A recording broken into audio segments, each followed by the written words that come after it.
اس کا دوپٹہ زمین پہ پڑا تھا۔ وہ کمرے میں آیا اور بے یقینی سے ہانیہ کو دیکھنے لگا۔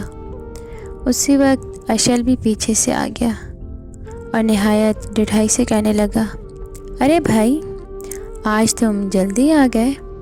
تبھی ہانیہ کو ہوش آنے لگا۔ اسے نہیں پتہ تھا وہ اس وقت کہاں ہے اور اس کے ساتھ کیا ہو رہا ہے۔ وہ چکراتے ہوئے سر کے ساتھ اٹھ کھڑی ہوئی۔ عادل نے اسے زور سے پکڑا اور چلاتے ہوئے پوچھا، تم یہاں کیا کر رہی تھی؟ ہانیہ سے کچھ بولا نہ گیا۔ اس کے لیے یہ سب بہت عجیب تھا۔ اس کو کچھ سمجھ نہ آیا۔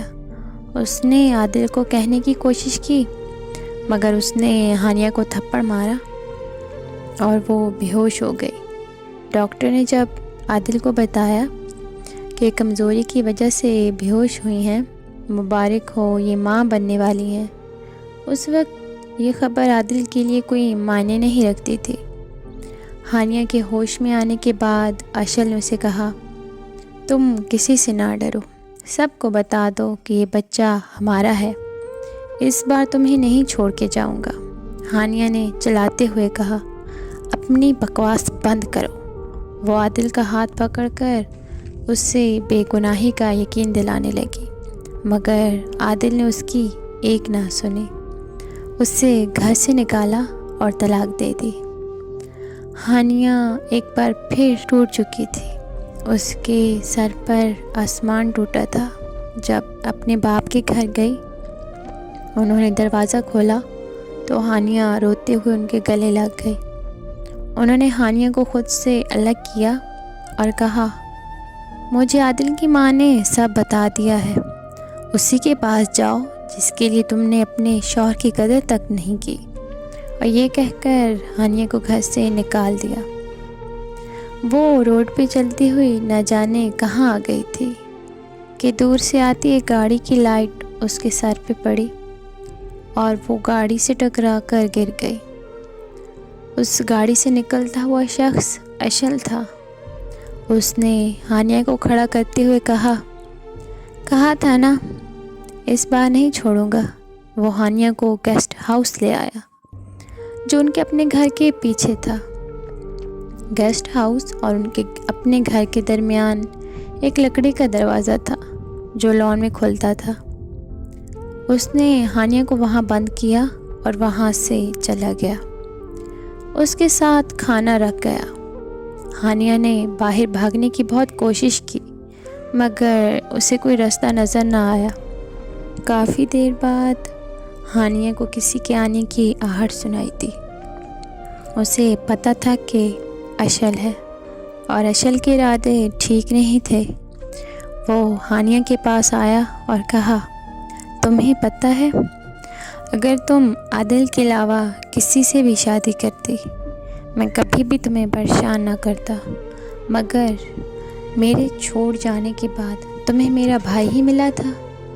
تم نے اس شخص سے شادی کر لی جس سے میں نے ساری زندگی نفرت کی ہے، تو سزا تو بنتی ہے۔ یہ کہہ کر اس نے ہانیہ کو ایک دھکا مارا۔ ہانیہ نے اپنی چادر سے چھری نکالی اور پورے زور سے اشل کے بازو پہ مار دی اور بھاگنے لگی کہ اشل نے اس کے سر پہ لیمپ مار دیا۔ وہ چکراتی ہوئی بھاگتی رہی۔ اسے نہیں پتہ تھا وہ کہاں جا رہی ہے، بس بھاگتی گئی اور بھاگتی گئی۔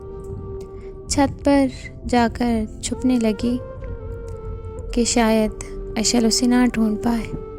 عادل کافی دیر سے لان میں ٹہل رہا تھا۔ اس سے احساس ہوا کہ اس نے کتنا غلط کر دیا تھا۔ سنا ہی نہیں، وہ بولتی رہی، اسے صفائی کا موقع ہی نہیں دیا۔ وہ اسی سوچ اور شرمندگی میں گم تھا کہ اس کی نظر ایک سائے پہ پڑی جو گیسٹ ہاؤس کی چھت پہ نظر آ رہا تھا۔ وہ یہ دیکھنے کے لیے اس وقت وہاں کون ہو سکتا ہے، چھت کی طرف جانے لگا۔ دوسری طرف اشل ہانیہ کے پیچھے پیچھے چھت تک آ گیا۔ ہانیہ کو پکڑنے لگا تو ہانیہ نے اس سے دھکا مارا۔ تبھی اشل نے زور سے ہانیہ کے پیٹ پر لات مار دی۔ ہانیہ کو اپنے وجود سے کچھ الگ ہوتے محسوس ہوا تھا۔ وہ آدھی مر ہی چکی تھی۔ اشل بھی خون بہہ جانے کی وجہ سے بہت نڈھال کھڑا تھا۔ ہانیہ کو لات مارنے کے بعد وہ نیچے بھاگنے لگا۔ دوسری طرف عادل بھاگتا ہوا چھت پہ آیا تو دیکھا ہانیہ چھت کے ایک کنارے پہ لڑکھڑا رہی تھی۔ وہ ہوش حواس میں نہیں تھی۔ ہوا بہت تیز تھی اور ایک تیز ہوا کا جھونکا آیا اور وہ چھت سے نیچے گرنے لگی کہ عادل نے اس کا ہاتھ پکڑنے کی کوشش کی، مگر اس نے جان بوجھ کر عادل کا ہاتھ نہ پکڑا اور عادل سے اس کا ہاتھ پھسل گیا اور وہ اتنی اونچائی سے گری اور ہمیشہ کے لیے اسے چھوڑ کر چلی گئی۔ مار تو وہ اسی وقت چکی تھی جب عادل نے اسے چھوڑا تھا، ابھی تو بس سانسوں کو ختم کیا تھا۔ عادل نم آنکھوں سے اس کے پاک وجود کو زمین پہ گرتا دیکھتا رہا۔